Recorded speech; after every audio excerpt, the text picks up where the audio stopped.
प्रधानमंत्री नरेंद्र मोदी ने आज दूसरे कृषि अनुसंधान संस्थान का शिलान्यास किया।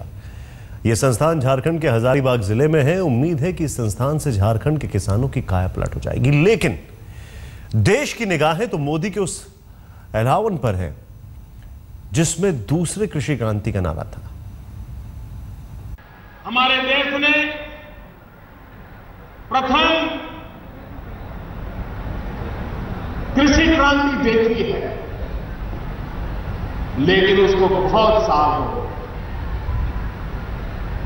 अब समय की मांग है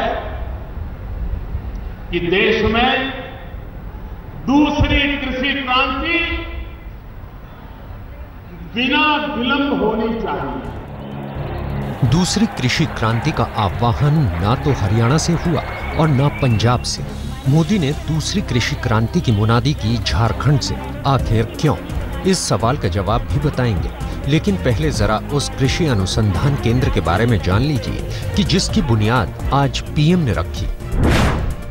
यह देश का दूसरा कृषि अनुसंधान केंद्र होगा।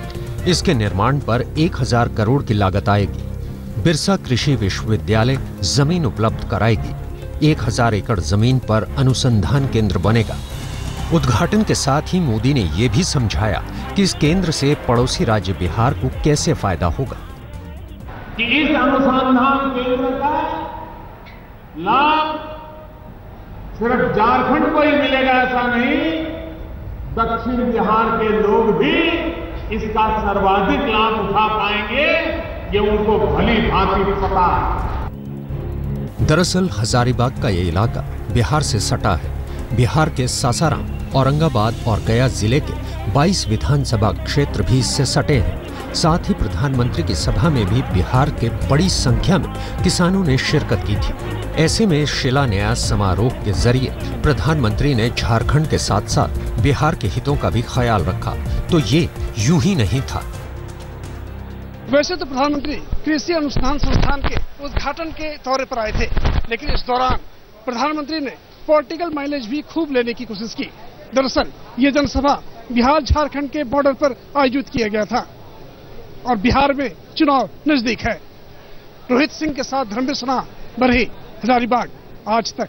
कृषि क्रांति की बात हो रही है। आपको सीधे लेके चलते हैं और दिखाते हैं कि आखिर अभी क्या हाल है इस देश में कृषि के क्षेत्र का। ध्यान से देखें आप, कैसी होगी दूसरी कृषि क्रांति। जीडीपी में कृषि के योगदान में लगातार गिरावट आ रही है, इसे हम नजरअंदाज नहीं कर सकते हैं। 1990 में कृषि का योगदान 31% था। अब देखिए कहां आ रहा है। 2012-13 में 13.7%। और आप सुनकर हैरान होंगे कि इस देश में लोग कितने कृषि से जुड़े हुए हैं। देखें आप, 24.6% जो वर्कफोर्स है वो कृषि पर निर्भर है। बड़ा तबका है, लेकिन ये तबका बढ़ भी सकता है और कम भी हो सकता है। खस्ताहाल होती खेती। जीडीपी में किसान का कितना योगदान है, इसको देखें आप। पहले आपको बता दें, सेवा क्षेत्र सबसे ज्यादा, जिसको कहते हैं सर्विस सेक्टर, तकरीबन 60%। आगे बढ़ते हैं। इंडस्ट्री की अगर बात की जाए 26%। कृषि कहीं पर नहीं आ रही। मैन्युफैक्चरिंग 14%। आप सोच रहे होंगे कृषि कब आए, अब आएगा। और यह है तकरीबन 13.7%। अब यह है कृषि का हाल। अब आपको सीधे लेके चलते हैं और एक दो चीजें समझने वाली बात यह है। एक तरफ प्रधानमंत्री कहते हैं मेक इन इंडिया, सही बात है, मेक इन इंडिया होना चाहिए। लेकिन दूसरी तरफ सवाल यह खड़ा है, जो ऑलरेडी इंडियन है, जो मेड इन इंडिया चल रहा है, उस पर कितना ध्यान दिया जाएगा। हम बात कृषि की कर